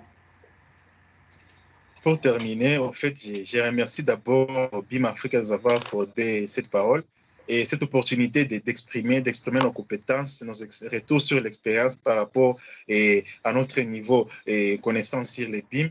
Et j'aimerais que ça puisse pas seulement être la dernière fois, parce que la jeunesse africaine et les experts africains et les ingénieurs ont vraiment besoin d'avoir une suffisance d'informations sur ce qui est du BIM. Parce que quand beaucoup attendent parler du BIM, c'est comme un mythe. Beaucoup pensent que c'est quelque chose d'extra. Et pour migrer vers les BIM, on doit passer par l'éducation et des formations. Donc, il faut éduquer les gens sur les BIM. Il doit y avoir des éducations. Donc, et pour éduquer les gens, ça doit se faire par actuellement par des virtual meetup, donc des sessions en ligne, mais aussi avec l'État, on doit aller sur les terrains. On doit faire des tours des continents, des villes africaines, sensibiliser, conscientiser les acteurs et qui sont dans le domaine de la construction, les étudiants, ainsi de suite. Mais pourquoi pas, comme M. Abdelatif a dit, tisser des relations avec des professionnels d'autres firmes internationales qui ont déjà une grande expérience dans ces domaines pour pouvoir nous donner un appui, pour pouvoir permettre aussi, par exemple, de donner une formation accessible, par exemple, au niveau académique et aussi au niveau professionnel, à un coût par rapport aux réalités et au PIB des professionnels africains. Donc, en fonction de leurs capacités financières, on peut voir comment aussi on peut leur apporter un coup de main. Mais je suis sûr et certain que c'est les débits, mais j'ai la foi, Inch'Allah, avec le temps, on va faire beaucoup plus pour apporter notre soutien pour la communauté africaine. D'accord, merci, M. Yangane. Est-ce qu'il serait possible d'avoir un petit peu la parole? Non, malheureusement, juste pour les panélistes. Par contre, vous êtes invités à mettre des commentaires dans le chat. Nous nous chargerons justement après de relayer tout ce que vous aurez mis comme idée. Très bien. Merci. Très bien. Monsieur Yangane? Alors, merci pour... D'abord, je tiens d'avoir remercié pour l'initiative. Alors, moi, ce que je voulais dire, en fait, rajouter pour terminer, c'est vraiment, il faudrait qu'on fasse en sorte d'avoir des actions conjuguées. C'est-à-dire, aujourd'hui, des initiatives existent un petit peu partout en Afrique, mais les gens ne sont pas assez informés de cela. Donc, je pense que nous devrons faire en sorte, en fait, de nous soutenir déjà entre nous et de faire en sorte de pouvoir travailler ensemble afin de porter ce que je vais appeler la bonne nouvelle, en fait, c'est-à-dire afin de sensibiliser sur le BIM tous ensemble. Voilà. Aujourd'hui, il existe peut-être une, je sais pas, il existe peut-être une initiative, je peux prendre l'exemple de la Côte d'Ivoire, mais peut-être que nous n'en sommes pas informés, par exemple. Voilà, je pense qu'on devrait peut-être essayer de créer un réseau où nous allons essayer de tous ensemble, vu qu'on a le même objectif, qui est vraiment de faire du BIM une réalité en Afrique, faire en sorte que nous puissions tous ensemble faire que le BIM soit une réalité. Du coup, je pense qu'il faudrait peut-être créer un certain réseau, spécialement africain, où nous allons travailler en sorte que nous puissions vraiment atteindre nos objectifs. Du coup, voilà, je vous remercie pour cette initiative. C'est ce que je voulais apporter de plus. Merci. Parfait. Docteur Dean? Non, vous connaissez ma position. C'est que je ne veux plus participer dans des débats avec les francophones. Je vous l'ai dit. C'est très clair. Le langage de la technologie, c'est l'anglais. Ceux qui pensent qu'ils peuvent s'en passer, je n'ai pas de temps à perdre avec eux. Première chose, première remarque. La deuxième ligne de force de mon intervention, c'est qu'il faut associer la diaspora au développement du BIM en Afrique. Parce qu'il y a autant d'architectes et ingénieurs nigérians à Londres que dans tout le Nigeria. Ça, il faut le savoir. Oui. La diaspora africaine est la plus éduquée des États-Unis. Donc, si nous pensons que nous allons créer des petits micro-clubs ici, là, pour jouer au singe, je ne suis pas prêt à ce jeu-là. Donc, je dis clairement ceci. Nous avons à réorganiser notre pensée. Ici, sur mon écran,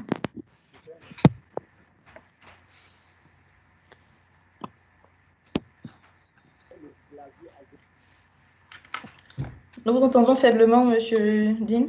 Voilà le clavier en Europe. Le clavier argentin est utilisé en France et une partie de la Belgique. Donc, ça en dit long sur la mentalité des francophones. Vous comprenez un peu? Nous devons revisiter toute la chaîne de production de la pensée. Et cette pensée s'applique aussi bien dans le bâtiment que dans les autres domaines de la vie sociale africaine sans lesquels on ne peut pas émerger. On ne peut pas guérir le Covid avec la nivaquine seulement. Le Covid est un peu plus dur que la nivaquine. On ne peut pas rentrer dans le BIM for Africa en singeant le BIM européen ou américain ou truc. Il faut qu'on pense avec nos têtes. C'est ça le but de mon intervention. D'accord. Nous vous remercions tous pour ces échanges, surtout d'être restés jusqu'à la fin. Nous espérons avoir pu vous apporter quelques éléments de réponse sur les questions que vous auriez pu vous poser. Et pour toutes les personnes qui auraient voulu interagir directement avec nous en vidéo. Oui, tout à fait, ouais. C'est un peu regrettable. Oui, malheureusement, nous sommes pris par le temps, dommage. mais ce n'est pas la dernière session, comme nous l'avons dit en entrée de jeu. Nous aurons d'autres événements de ce type et nous vous invitons donc à contacter BIM Africa pour vous inscrire et pouvoir éventuellement participer aux prochaines sessions. Merci en tout cas d'être resté avec nous et merci pour votre compréhension aussi. Et voilà, restons soudés et pour ce processus, nous avons tous besoin les uns des autres. Merci et très bonne fin de journée à tous.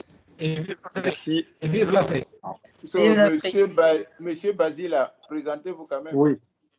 Oui, ben écoutez, ouais, c'est déjà merci de me donner cette opportunité-là. Donc, je suis directeur général de l'entreprise Air Concept Industrie.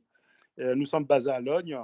Et donc, je suis ingénieur arts et métiers et j'ai fait un master BIM à l'école des Ponts.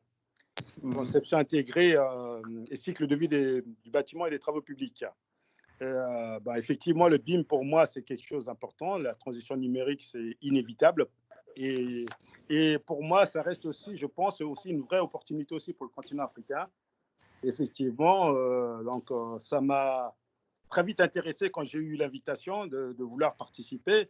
Donc, j'ai beaucoup écouté. Effectivement, le BIM, déjà à la base, c'est un partage. On ne va pas l'oublier. Donc, effectivement, on ne peut pas se passer des autres.